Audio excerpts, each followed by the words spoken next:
The knit cast on is my favorite cast on method to teach to new knitters because once you understand how to do it, you already know how to form the knit stitch. So here's what you do.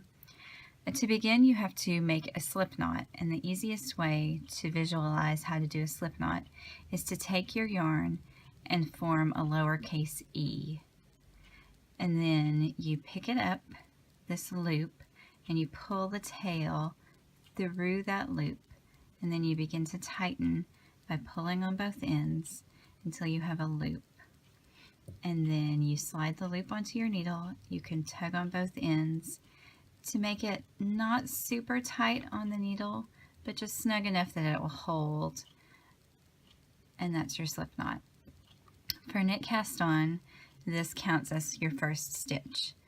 And because it's just like knitting, you start with this needle with the one stitch on it in your left hand and your empty needle in your right hand. And you can do this with holding the yarn either with your right hand or your left hand, and I'll show you both.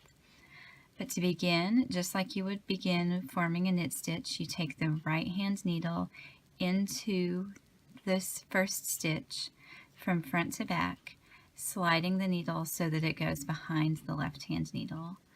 Then holding the yarn and making sure that you're getting the ball end and not the tail, you wrap the yarn around the right hand needle counterclockwise and kind of snug it down in there so that it'll stay. Then I usually use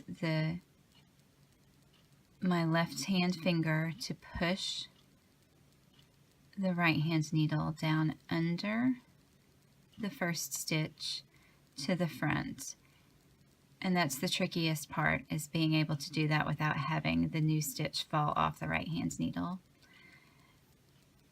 And now you'll see that there's a stitch on each needle.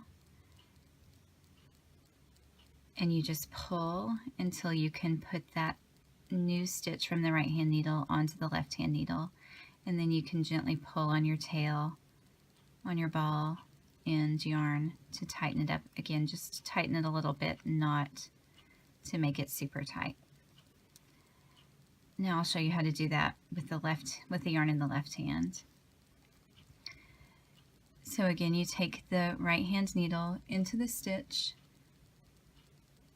from front to back. You loop the yarn over the right hand needle,